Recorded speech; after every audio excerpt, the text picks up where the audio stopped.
Good morning, you beautiful people. Good morning, you beautiful sheepy. How are you?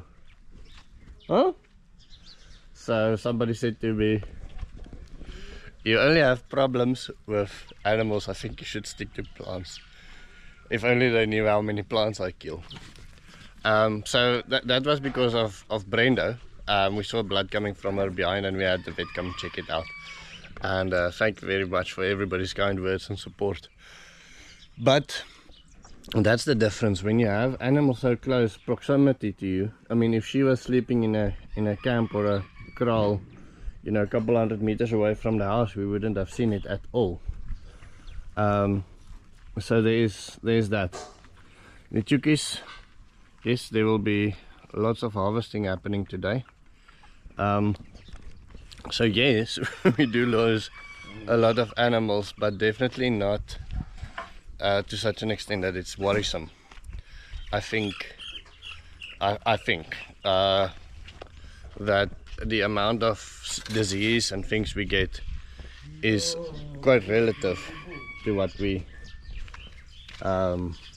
A little bit of a daisy bush coming up. I remember at our house where I grew up, we had a giant bush of this daisies. I definitely have to clean it a little bit, take the pumpkin and the acacia and things away, but I like it to be covered a little bit because it's right at the gate of the sheep. But any case, I used to run past into the front door and grab these things and then shoot them out like that. And then so one day my father came past and there was like none of those little flower buds on the daisy bush left, and I got quite a nice hiding because of that. Anyway, pumpkin. We're leaving this one as long as we can, just because. Yeah, I made I got up very early. Wanted to make a time lapse of the sunrise and I changed the settings. I'll put that in here quickly. That's what it looked like. Ended up being 4 seconds. Quickly show you. Oh, this is owl food lying there, being killed by the dogs last night. Anyway, so 4 seconds of footage. Completely got the seconds wrong. Waited this whole morning, went and grabbed the camera, came back into the house, checked the footage, and it was just like the screen brightening up. So while we're splitting that, while we're harvesting those chickens, we decided to split some pigs, move them around a little bit, to get the males and the females apart. But that's now causing a lot of havoc in fighting between the pigs. So we have to find a way to solve that issue. I think what we should do with the next batch is right in the beginning, split the males and females and have them grow up like that, so you don't have a problem with teen pregnancies and you don't have a problem with new pigs being introduced to new pigs and them fighting. So I think if they grow up together, they'll sort out their issues sooner. But this is quite a catch. The alternative is to make a couple of extra camps where we can place them in, so we can split them without introducing them to new friends. They don't enjoy the new friends that much.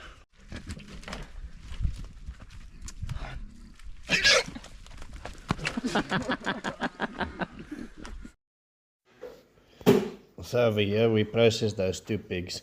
Now I've never done it this way. We always hang them, and you know, I've chopped them the way I do and processed them for myself, but this one's I wanted to send to Cornell. He wanted to have them broken up in a certain way. So I spent a lot of time on YouTube while looking at the pig, having to see how it's done. And the easiest way that I found is to break them down, because we can't hang them high enough, to break them down while they're lying on the table into 3 parts, and then only start cutting them up. Then you can see on the right there, that's the bandsaw that we use sometimes. You will not believe, but the sawzall, or a reciprocating saw, ended up being the much better tool. The GoPro just died before we got to that part. You cut it into 3 pieces like this, and then the sawzall ended up being the better part, better machine to use. I think the bandsaw might have been worth the while as well if the meat was frozen. That makes cutting it with the bandsaw much easier. And then also maybe if we bought a new blade for it, that would also make it easier. But the first one was lots of studying on YouTube, and the second one went actually really fast. Enzo got a hold of it quickly as well. I think he will be able to do it quickly. And then while we were doing this, Im's mechanic was going to fetch the pig food. I can get Im's mechanic to do a lot of the driving, and maybe Im's groom, get them their licenses and everything up to par to do everything. I mean, Im's groom now, Im's mechanic's licensed. Then that will also take a lot of load from me, and I can spend that time on the farm. This Lucina's coming back. It's been grazed down by the cattle completely. Gave quite a bit of Lucina to, like a whole bag of seeds of Lucina to a visitor that came today. Jua, I hope I'm pronouncing his name correctly, is coming to visit us from Finland. He's already in Namibia. They're quickly going to visit the Tosha, and then they're going to be hopefully for about 4 days with Lisa. And these bottles are lying here on a heap because my wife had people over and she didn't want my bottle recycling project there where people could see it. Tomorrow I definitely have to sort this place out. So people have been asking me about the conversation with the experts. Now Beshi drew a rough map for that area. I'll place that below.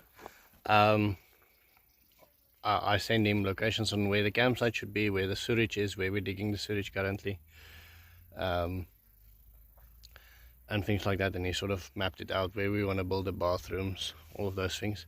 Mapped it out and drew the lines for the agroforestry system.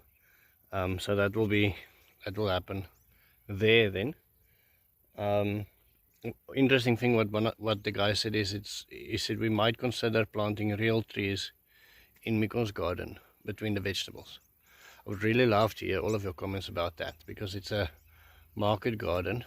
I'd love to hear your comments about that, using that net to protect, for instance, the papayas. Grow them so they don't die from cold, and have that as an extra crop. That is going to be the end of my story for today. We'll see you tomorrow, and hope you have a wonderful day.